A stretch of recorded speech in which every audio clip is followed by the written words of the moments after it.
To read or not to read?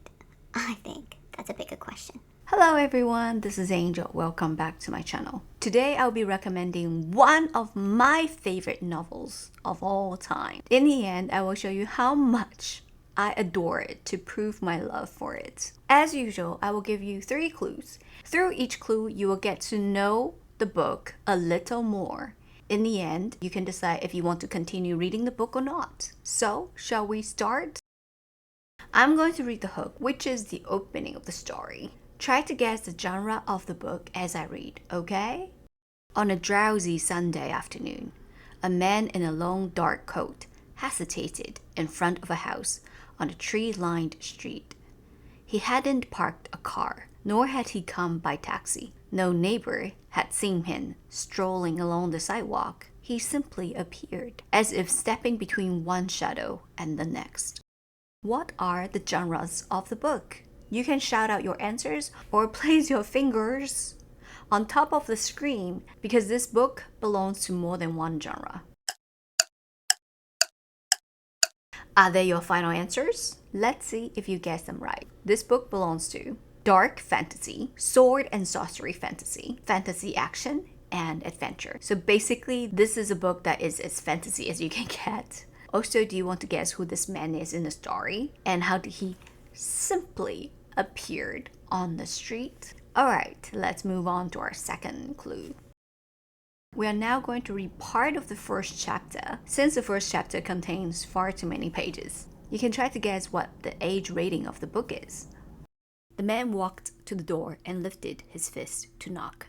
Inside the house, Jude sat on the living room rug and ate fish sticks, soggy from the microwave and dragged through a sludge of ketchup. Her twin sister, Tyron, napped on the couch, curled around a blanket, thumb in her fruit punch stand mouth. And on the other end of the sofa, their older sister, Vivian, stared at the television screen, her airy split-pupilled gaze fixed on the cartoon mouse as it rained from the cartoon cat. She laughed when it seemed as if the mouse was about to get eaten. Vivi was different from other big sisters. But since 7-year-old Jude and Tyron were identical, with the same shaggy brown hair and heart-shaped faces, they were different, too. Vivi's eyes and the lightly furred points of her ears were, to Jude, not so much more strange than being the mirror version of another person. And if sometimes she noticed the way the neighborhood kids avoided Vivi or the way their parents talked about her in low, worried voices, Jude didn't think it was anything important. Grown-ups were always worried, always whispering. Tyron yawned and stretched, pressing her cheek against Vivi's knee. Outside, the sun was shining, scorching the asphalt of driveways. Lawnmower engines whirled, and children splashed in the backyard pools.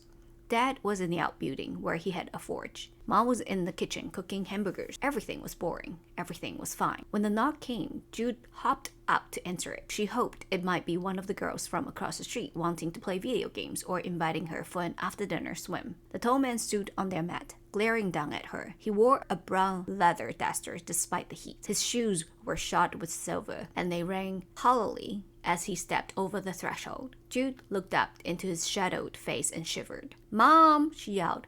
"Mom! Someone's here!" Her mother came from the kitchen, wiping wet hands on her jeans. When she saw the man, she went pale. "Go to your room," she told Jude in a scary voice. "Now!" "Whose child is that?" the man asked, pointing at her. His voice was oddly accented. "Yours?" "His."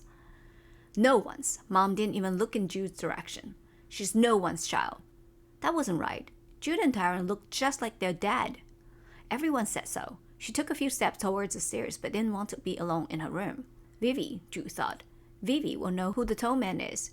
Vivi will know what to do. But Jude couldn't seem to make herself move any farther. "I have seen many impossible things," the man said.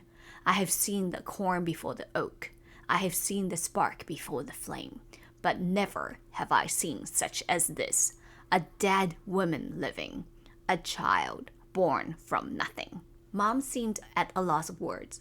Her body was vibrating with tension. Jude wanted to take her hand and squeeze it, but she didn't dare. What do you think would happen next?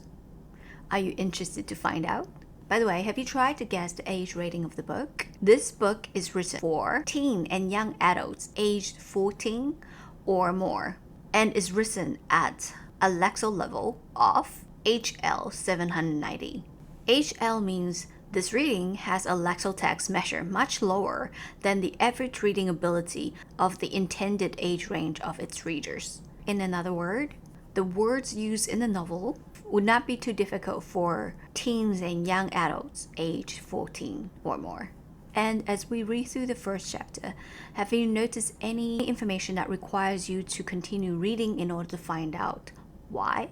So here are some of the examples. Sometimes she noticed the way the neighborhood kids avoided Vivi, or the way their parents talked about her in low, worried voices.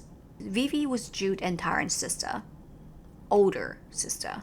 Somehow her appearance didn't seem to fit in with the rest of the world that they lived in. Or else, people would not avoid her, or her parents would not be worried about her. Then there's this part. When the mom saw the man, she went pale. "Go to your room," she told Jude in a scary voice. Now! Obviously, her mom knew the man, right? And she's definitely petrified of the presence of this man. And that should actually make you wonder, why would she be petrified of him? So, have you noticed anything else? If you do, please leave them in the comment section below, because sharing is caring. So now we're moving on to our third and final hint. The cover of the book. If you have read the book already, would you be able to shout out the name of the book right now? If not, I would like you guys to look at the cover and guess what this book is about. So you ready?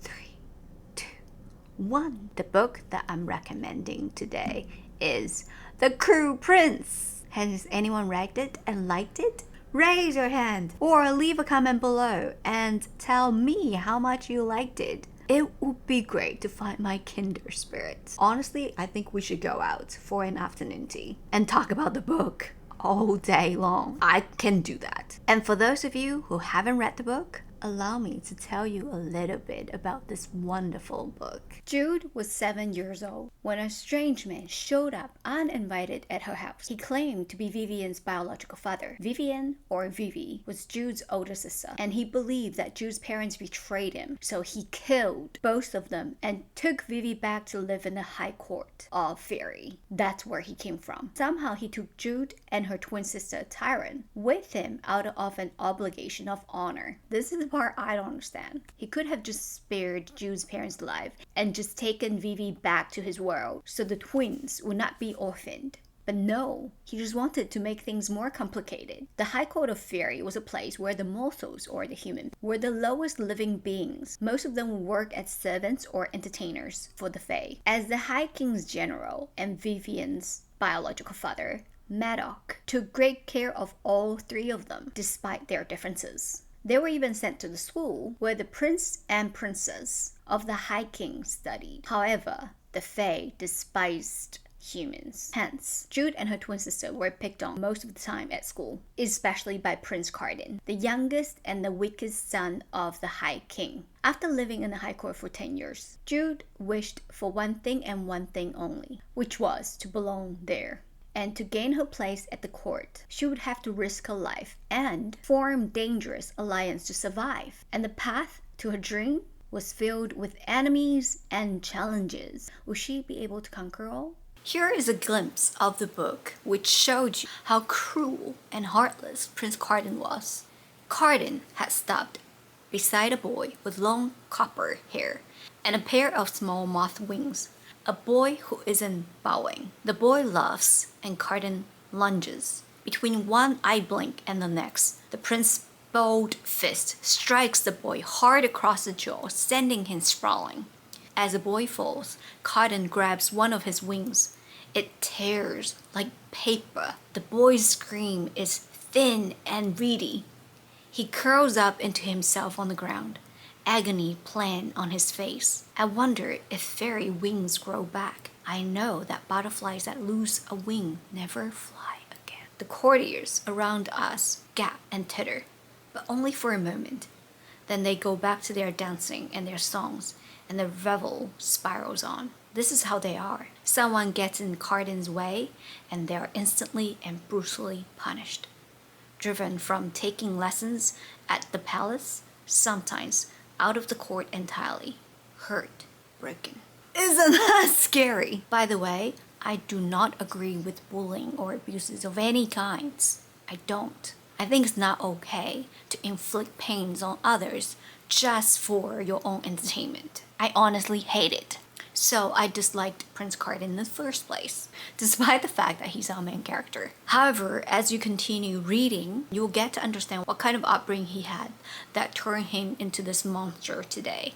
But still, bullying is never right, okay? And because of our antagonist, Prince Cardin, who later turned out to be our protagonist, because of this cruel character trait, we need our main character, Ju, who's not afraid to speak up and who's not afraid to fight for her right, to fight against people like him. And this is why I love the book so much. This is a book that tells you that girls have the ability to fight for their own right. Girls have girl power, and we can do anything if we want to make it come true, which I thought was really important.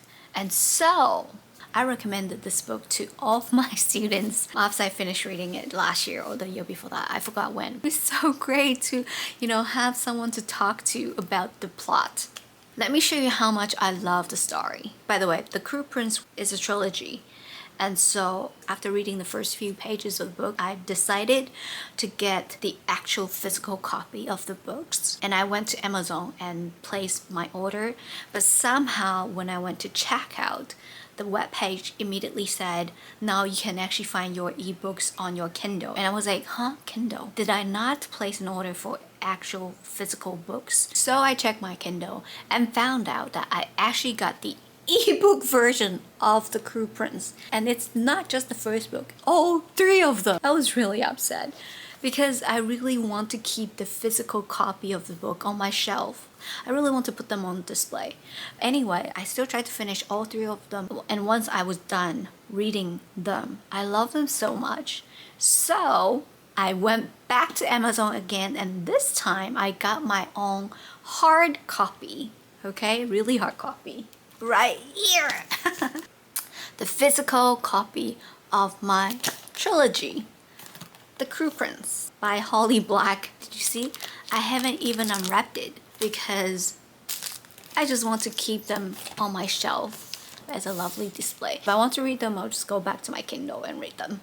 So yeah, see? That's my dedication to Holly Black's books. I like Holly Black's descriptions of the story as well as the whole plot. I really enjoy reading it, and I hope you would enjoy reading it too. Please grab the books at the nearest bookstore around you or on Amazon. Enjoy reading, and I'll see you guys next time. Bye!